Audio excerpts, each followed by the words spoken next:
I hope you're all as excited as I am because today we have gotten our hands on a brand new 2018 Kia Stinger for an entire week. I recently called this model my favorite car for 2017, and that has continued even after driving this one for a week. Now, because we have a recent first drive review on not only this 365 horsepower twin-turbo GT model, but also the 2-liter turbo base model, this video is going to be just a little bit different. In this video, we'll be doing our usual direct comparison section where we compare this against the likes of the Acura TLX, the Infiniti Q50, the all-new Buick Regal, and of course the Lexus GS. Those were the 4 vehicles that our Facebook fans told us that we should be comparing the Stinger to. Comparisons with the Stinger can be a little bit tricky because with a price range of $38,000 to right around $52,000 and all models of the Stinger being either rear-wheel drive or rear-wheel drive biased, there really are not very many cars like this in the United States. The Stinger is notably less expensive than comparably priced and comparably performing alternatives because most of those alternatives end up being luxury branded vehicles. Something like an Infiniti Q50 or a BMW 4 Series Gran Coupe or an Audi A5 Sportback would be the most logical competitors to the Kia in terms of overall driving dynamics because of the rear-wheel drive nature of the Kia. But Kia is of course not a luxury brand, so while it may seem more natural on the surface of things to compare this to something like the Buick Regal or perhaps the Acura TLX or even something like a Toyota Avalon, the nature of the Stinger means that it actually has more direct comparisons to those luxury cars in terms of driving dynamics, but of course brand perception, brand value, etc. is going to be a little bit closer to something like the Buick or the Acura. Be sure and let me know what you think about that down there in the comment section below. Up front, we definitely have all the cues that you'd expect out of a luxury vehicle, however, like full LED headlamps, LED high beams, and LED low beams, as well as LED turn signals. We also have radar adaptive cruise control and active safety systems with this radar sensor right there, and functional air ducts on either side of the front end. The more you scratch the surface with the Stinger, the more this looks like a BMW or perhaps a Mercedes, and the less it starts looking like a Buick Regal or an Acura TLX. Because if you pop the hood, we find a turbocharged 4-cylinder engine or a twin-turbocharged V6 engine, but they're both sending power to the rear wheels by default.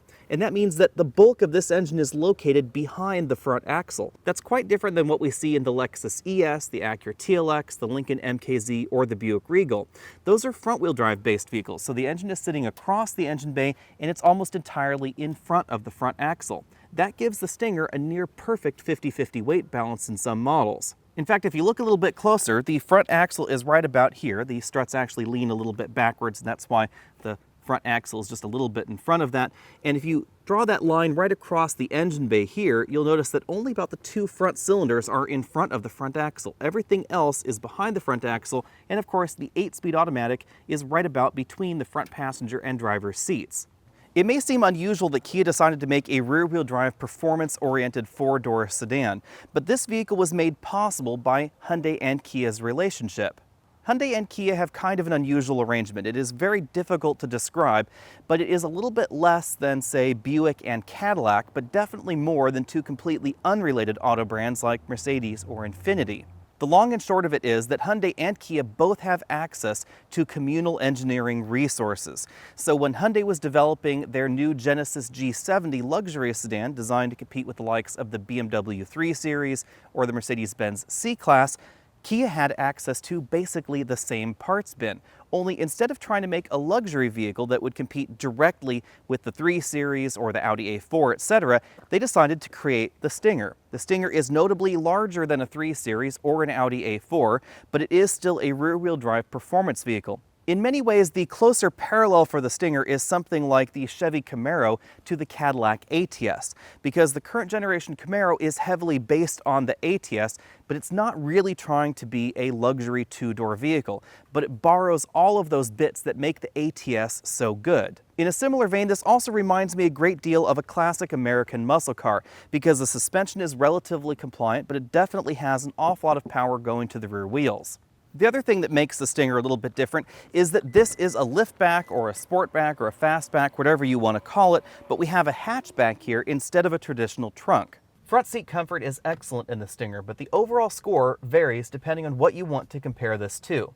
If you want to compare the Stinger to compact luxury vehicles like a BMW 4 Series Gran Coupe or an Audi A4 or A5, etc., then I would give this front seat 8 out of 10 points. There are some very, very comfortable seats available in that luxury category, but if you want to compare this to near luxury vehicles, vehicles that are priced like the Stinger, not necessarily vehicles that perform like the Stinger, then I would give this seat 10 out of 10 points. That would be in comparison to something like a Lexus IS or an Acura TLX or an Infiniti Q50. The model that we're driving has 4-way adjustable lumbar support, inflatable side cushions, and an extending thigh cushion as well.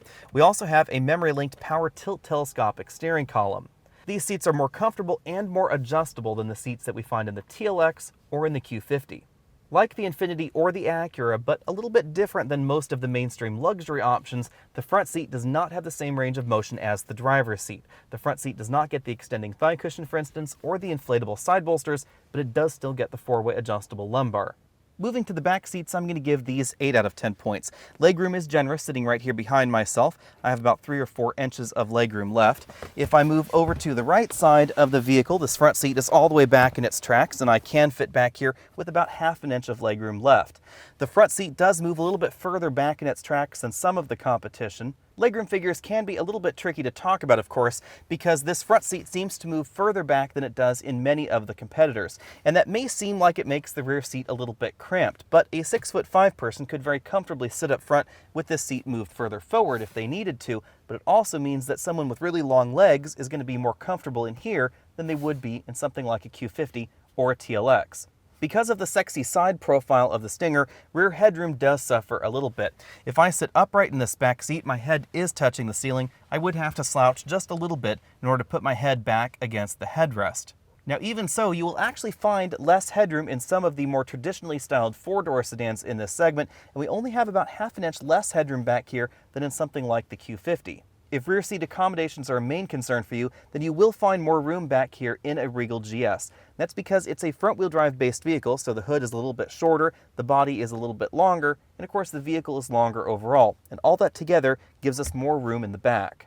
Although 23.3 cubic feet of cargo space is very generous and at least 10 cubic feet above the average compact luxury sedan in America, you will find notably more room in the Regal GS. The Regal also beats the Stinger when it comes to cargo capacity by a reasonable margin. You'll find nearly 10 cubic feet more storage space in the back of that Buick than you will in the Stinger. Although back here we still find about 10 cubic feet more than the average compact luxury sedan in America. A lot of the questions I received from you all on Facebook seem to circle around parts quality inside the Stinger's cabin and how this compares with the full-line luxury car manufacturers. Again, the Stinger doesn't necessarily compete directly with the luxury car manufacturers in every way, but because this is a rear-wheel drive 4-door vehicle, it naturally gets lumped into that particular category, as there really aren't many mainstream rear-wheel drive cars to compete with. The American market Stinger gets a fabric headliner in all models. We have a regular sized sunroof, as you can see right there. The reason that we don't have a large panoramic moonroof like we see in other Kia models is for structural rigidity. Because we have that very large opening in the rear of the vehicle, it would be very, very difficult to give this a large panoramic moonroof and that enormous lift back there. We have height adjustable shoulder belts and 2-way adjustable headrests. It's worth noting that not every luxury car gets height adjustable shoulder belts. Leather is standard in all Stinger models, but we are driving the model with the upgraded Napa leather package. We also have heated and ventilated front seats. Again, the passenger seat does not have the same range of motion as the driver. If we move on over to the front doors, we do find a combination of hard and soft touch plastics. That's not unusual really in any compact luxury vehicle. So there's really not that much different about the front door and the front door plastics than something like a BMW 3 Series. The plastics right here around this bottle holder and storage area are all hard. However, we do find softer injection molded plastics and some pleather right here around the armrest.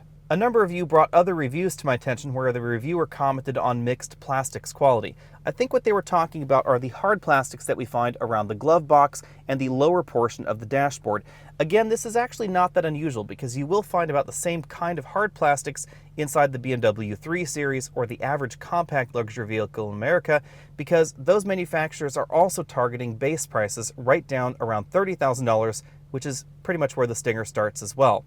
We do have a soft touch section of the dashboard right here, and then a soft touch injection molded upper section. The trim that runs under the soft touch section of the dashboard is not real metal, but it does have an accent strip embedded right here on the passenger side. It's a little bit difficult to photograph, so hopefully I'll be able to pop a picture on the screen so you can see what that looks like. However, if we go down to the center console, this is all real aluminum trim.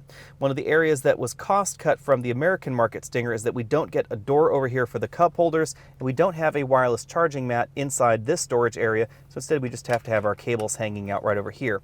I don't think that's really a major problem for this vehicle. Making any new vehicle in America is an exercise on where you can cut costs, and I think that Kia did an excellent job at cutting costs in all the right places. As we scoot back from there, we find the drive mode selector, auto brake hold, electric parking brake, heated and cooled seat functions, heated steering wheel, parking sensors, auto start stop, enable and disable button. You'll notice that we don't have a 360-degree camera in this vehicle, and that is one of the options that was removed for the American market. On the flip side, all American market Stingers get standard shift pedals, even the base 2-liter turbo trim, although the base 2-liter turbo does not get this elegant flat bottom steering wheel or the heads-up display that this particular model has. As you'd expect with 365 horsepower under the hood, the Stinger is properly quick. We clocked 0 to 60 in this all-wheel drive model in 4.62 seconds. That is about 1/10 of a second faster than Kia's quoted time. The all-wheel drive model was about 1/10 of a second faster than the rear-wheel drive model we tested at the launch event. And that makes sense because the rear-wheel drive model had a slight traction issue. You could definitely tell that the rear tires were definitely slipping a little bit under launch. You'll likely notice a slightly larger difference between the base model of the GT and the GT2 that gets the limited slip rear differential, because the limited slip diff will help keep the rear end engaged and help improve 0 to 60 acceleration times. In terms of general comparisons, that should be just a little bit slower than an Audi S5 Sportback and right around the same 0 to 60 time that we see in the BMW 440i Gran Coupe. Audi quotes a very fast 0 to 60 time in the S5 Sportback. However, at Alex and Autos, we have had difficulties replicating that 0 to 60 number. We only had a limited amount of time to play with a dealer-provided S5 Sportback for that particular test, but that is something that we also saw in the Audi SQ5, which uses the same basic turbocharged V6 engine. Before we move on, we should talk about how the acceleration feels in the Stinger, because this does feel like it has a little bit of lag. A lot of reviewers have complained about what they call turbo lag, or they're complaining that the Stinger feels heavy under acceleration. I think that what's really going on here is that Kia is likely limiting torque, at least at the beginning in first gear, in order to help improve transmission lifetimes. That guess is based on a few things. First off, the 0 to 30 time, 1.75 seconds in this particular model, which is about 0.2 of a second slower than some of the competitive vehicles with similar 0 to 60 times. However, the 30 to 60 mile per hour score is incredibly fast in the Stinger. If we take a look at the acceleration charts between this and the 300 horsepower Infiniti Q50, for instance, the Q50 gets from 0 to 15 miles per hour faster than this vehicle. The Q50 does have a slightly more aggressive first gear, but that's not all that's going on here. And by the time you hit 60 miles an hour, although the Q50 was a little bit quicker to 15, this is 0.7 of a second faster than the Q50 to 60. This would not be able to be this fast if the Stinger really was appreciably heavier than the competition. The model that we're driving does ring in just over 4,000 pounds. However, keep in mind that the Audi S5 Sportback, which is actually smaller than this, weighs right about the same. And depending on how you configure your Stinger, this could be actually lighter than the S5 Sportback. The way that the Stinger accelerates, combined with the fact that this suspension is tuned a little bit softer than what we see in the Infiniti Q50, means that this feels sort of seat of the pants slower accelerating than the Q50. But when you actually look at the numbers, or if you were to race them side by side, this is going to again be significantly faster. At this point, you're no doubt wondering, why is it that some people have said that the Stinger feels heavy? The reason for that, I think, is the overall tuning of the vehicle's suspension, because Kia was definitely going for a softer, more compliant ride than we find in something like a Q50 or even certain versions of the Acura TLX. This is a very, very comfortable, livable suspension, and Kia was pretty upfront at the launch of this vehicle that they were designing this car to be a GT, or Grand Tourer. A classic Grand Tourer is a vehicle that has excellent acceleration, but also a very compliant ride. That does not mean that the Stinger handles poorly. This is an excellent handling vehicle, but it means that it is going to feel differently when you're corner carving than some of the competition, because we do get a little bit more body roll, and the rear end of the vehicle tends to lift a little bit in the corners, as I noted the first time I drove this out on the road. I don't find that particularly disconcerting because the rest of the suspension is very, very well designed. Even if you're pushing this car hard out on rough pavement, the suspension never feels unsettled. I suspect that a firmer aftermarket anti-roll bar in the rear could help correct some of the slight lift that we see in the Stinger, but overall it's not objectionable. This is still an awful lot of fun, and it definitely out-handles the Infiniti Q50 3.0T that I have also been driving this week. The important thing to remember, of course, is that while some people might compare the Stinger to certain BMW models or Audi models, the more direct competitive set, according to all of you on Facebook and my own personal opinion, are vehicles like the Acura TLX, the Infiniti Q50, the Lexus GS, and the Buick Regal. Without question, this out-handles the Buick Regal and the Acura TLX, and it is an awful lot more fun out on the road. We get the solid rear-wheel drive dynamic, even in the all-wheel drive model that we're driving right here, because this vehicle allows you to choose how the all-wheel drive system will behave. You can actually tell the car that you want a more permanent rear-wheel bias unless there is a massive amount of wheel slip, and then it will send more power up front. This actually feels an awful lot like Jaguar's all-wheel drive systems as a result. The Infiniti and the Lexus don't exhibit the same kind of rear wheel lift that we see in the Stinger, but I think that the extra power that we find in this vehicle and the extra handling ability is a good trade-off. Now, certain versions of the Lexus GS will obviously out-handle the Stinger, but they will cost a great deal more. But interestingly enough, there really aren't very many versions of the Q50 that will out-handle the Stinger. In fact, most of the ones that you'll see on the dealer lot really won't. The Stinger's softer suspension is definitely noticeable when we get this vehicle out on rougher roads, because even if I were to rotate this drive selector knob to the sport mode, which firms up the adaptive suspension, this is still more comfortable and more livable than your average compact luxury sedan. That means that if you were hoping for a vehicle that feels like a four-door Jaguar F-Type out on the road, you will be a little bit disappointed in the Stinger. On the other hand, this is going to be much more comfortable on your daily commute, on the school run, or on long highway trips. This is actually the kind of ride that I prefer. If you've seen any of my other videos, you'll know that generally when I get into very sporty cars, I complain about the ride quality, and we don't see that in the Stinger. In our official cabin noise test, we scored 69 decibels at 50 miles an hour with the rear seats in place and the cargo lid on top.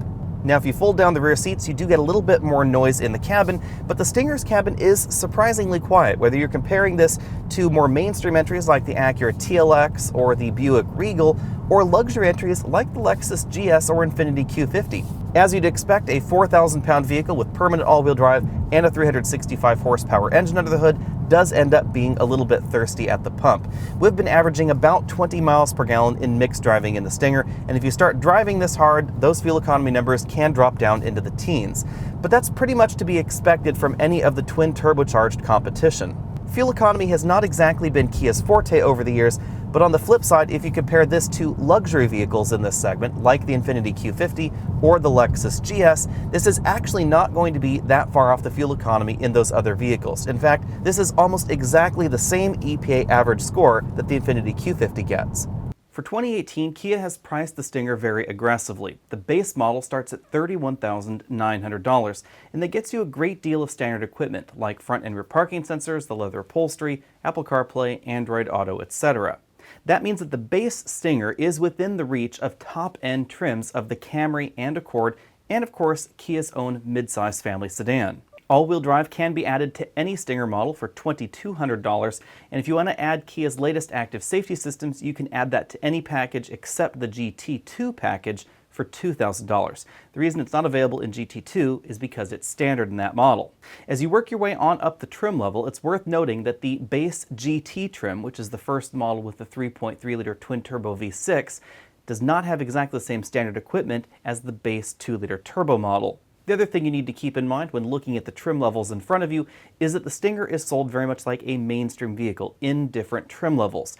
We don't have a lot of standalone options like we find in luxury vehicles in America. In fact, again, there is really only that one option. That brings us along to our key takeaways. The first and most important thing to keep in mind when looking especially at the base model of the Stinger is that it comes in a limited number of colors. This is part of the way that Kia has managed to drop that base price so low. So if you want the base 2-liter turbo for that base under $32,000 price point, you'd better be happy with a black car, a white car, or a gray car, because those are the only colors that base model comes in. If you step up to the 2-liter premium trim, then you do have the option of a blue exterior color, but the interior of all the 2-liter turbos is always going to be black. The lack of variation that we see in the Stinger lineup looks a little bit unusual if you're a luxury car shopper and you're trying to compare the Stinger to something like a Q50 or a BMW 4 Series or an Audi A5. But it looks very similar to what we see in most mainstream vehicles. Kia, of course, needs to keep their inventory streamlined. They can't afford to have a lot of wacky options out there sitting around on dealer lots not getting sold. And that's why the trim level defines the interior and exterior color combinations. For instance, if you want to get a blue Stinger, that's available in the Premium, GT, GT1, and GT2 trims. However, the GT, GT1, and Premium trims get a black interior only with the blue exterior paint. If you get the GT2, then you only get the off-white interior. And there's no changing that. If you want a blue Kia Stinger with the red leather interior, for instance, that's not an option available. If you can live within these boundaries, then value is absolutely excellent on the Stinger. That is definitely a very strong selling point for this vehicle. And the last takeaway really for the Stinger is that this is the vehicle for people that are looking for a car, not a brand or a brand experience. And that really is a key thing to remember, because the Kia Stinger, as I said before, is often compared to luxury vehicles because there are really no mainstream vehicles with which you could compare it to. Nothing else out there is really like the Kia Stinger. But this is still a mainstream branded vehicle, so we don't have the same kind of luxury dealer experience or the same kind of options and gadgets and gizmos available optionally in the Stinger that we find in some of the competition. We also don't find the same kind of variation, as I said earlier. And that is something that you see out of most luxury brands in America, especially the European luxury brands. For our first comparison, let's take a look at the Acura TLX, which has recently received a nose job for 2018. Priced between around $33,000 and $49,000, the TLX is almost exactly within the range of the Stinger. But the two vehicles are quite different because the Acura TLX is, of course, a front-wheel drive based vehicle. You can get it either front-wheel drive or all-wheel drive depending on what options you select. And the Stinger is, of course, a rear-wheel drive vehicle with available all-wheel drive. That means that the Stinger is going to drive very differently than the Acura. Even though the Acura super handling all-wheel drive system can send more power to the rear sometimes, and even though it does have a torque vectoring rear axle that we don't see in the Stinger is going to be an awful lot more fun, an awful lot more lively out on your favorite winding route and road, especially if you get the rear-wheel drive version. Even if you get the all-wheel drive version of the Stinger, Kia has chosen to tune the all-wheel drive system very similarly to the Jaguar all-wheel drive systems we see in America. It tends to send most of the power to the rear of the vehicle, and then based on your driving style or whether or not there is slip, it will send some of the power to the front, but it always seems to maintain a strong rear power bias. Of course, when it comes to performance, there's no doubt that the Stinger is definitely the winner here. It is significantly faster than the V6 Acura TLX. Although reliability has long been a reason to buy an Acura over some of the competing luxury vehicles, Kia has lately had an excellent reliability reputation. The last few years, the brand has received incredibly high marks in initial reliability, and I would expect the Stinger to continue that even though this is an all-new model. Next up, we have perhaps the most direct competitor to the Stinger in America, and that is the all-new Buick Regal, because the Buick Regal, like the Stinger, is actually a liftback. It's not really a sedan. The price range on the Regal is a little bit below the Kia, ranging from about $24,990 to $44,510. But the important thing to remember about the Regal is that even though it starts about $6,000 less than the Kia, it has a great deal less standard equipment. That's one of the reasons that even the base version of the Stinger is a pretty good value, because if you're shopping for a $32,000 Accord or Camry and you move from that vehicle on into a Stinger, you do give up a few features, but you don't give up that much, and that really is what sets the Stinger apart in terms of its base trim. When it comes to performance and dynamics, there is no question. The Kia Stinger is definitely faster than any version of the Regal, even their 3.6-liter V6 version with the 9-speed automatic. When it comes to handling, the lines blur just a little bit because the Regal is an excellent handling vehicle, especially the all-wheel drive V6 version. However, it's always going to be a little bit more front-heavy than the Kia Stinger, and it's never going to have a rear-wheel drive driving dynamic. So if you like the way a rear-wheel drive vehicle behaves out on your favorite winding mountain road, there's just no substituting that with the all-wheel drive Regal.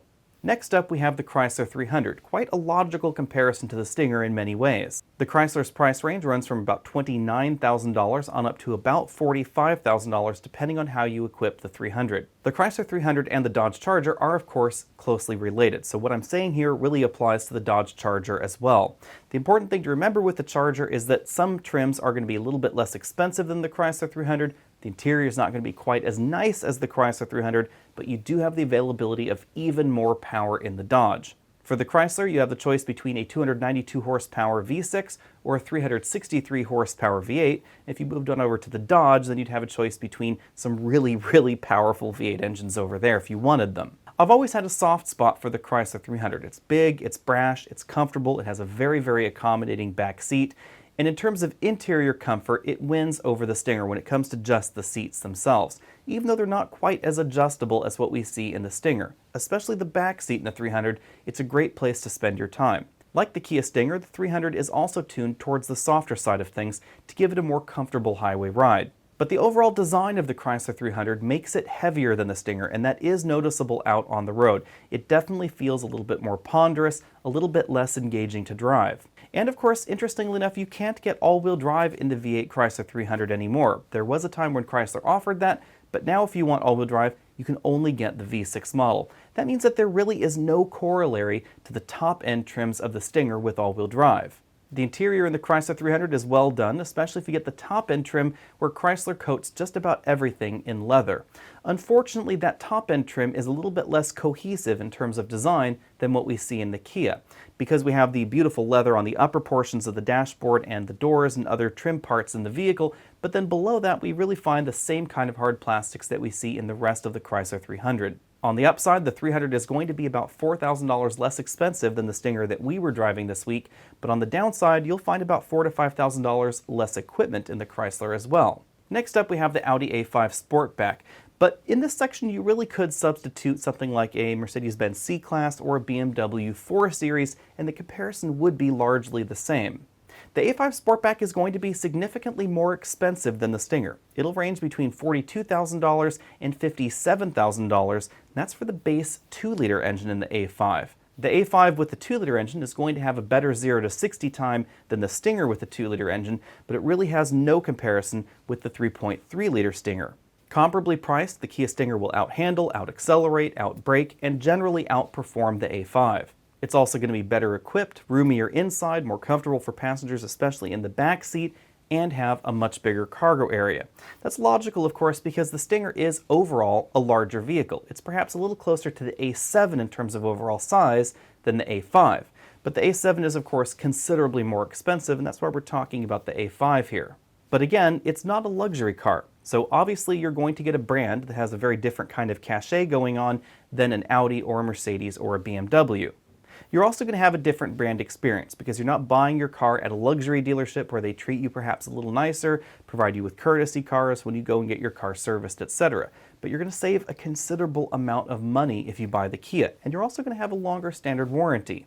The A5 offers Audi's latest MMI system and their available digital dashboard as well, which has a full LCD screen in the instrument cluster and their Google satellite imagery.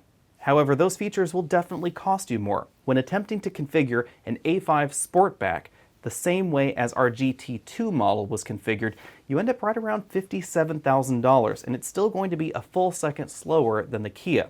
Now, if you want to take your A5 faster 0 to 60, there is of course the Audi S5, and that will definitely get you a little bit faster 0 to 60 than the Kia. However, you're going to pay an awful lot more for that. It's going to be about $18,000 more than the Kia. That means that the Audi A5 may be the more refined vehicle, but when it comes to value, there's no contest. The Kia wins by an enormous margin. The Stinger is my favorite new car in America, not because this is the best handling car in America, because it's not, nor is it the fastest accelerating car in America, or even necessarily the best value in America. But the Stinger does everything exceptionally well. This is something that I've commented on about the Honda Accord or a decent number of BMW's latest products in America. A lot of what I like about a number of BMW models translates very directly onto the Stinger. It's a very good-looking car. It has excellent handling, excellent braking, excellent acceleration, a long standard warranty. It doesn't necessarily excel in every area, but it does score very highly in just about every metric. And of course, Kia decided to give us a Grand Touring style suspension. So this is not rock hard. Even though this has a very aggressive style to it, this is not going to be as hardcore as certain models of the Infiniti Q50 or a decent number of the German competition. That means this is going to be a little bit easier to live with on a daily basis if you live somewhere with rough roads like I do, or if you want a car that looks sexy like this and is very fast and you want to take it on long highway trips. The Kia is going to be an awful lot more comfortable on those long highway trips than your average compact luxury sedan. Then of course there's the value proposition, and I realize this may sound just a little bit funny, but for Acura TLX or Lexus IS money, you can buy yourself a vehicle that has similar interior room, but has driving dynamics like your average European rear-wheel drive luxury sedan. That means that if you're an Acura shopper and you're a little bit sad that Acura seems to have given up a little bit on performance for their luxury sedans, you should definitely give the Kia Stinger a good long look. Thanks for checking out this video. Again, I'm Alex Dykes, and this has been the 2018 Kia Stinger. I'll see you next week.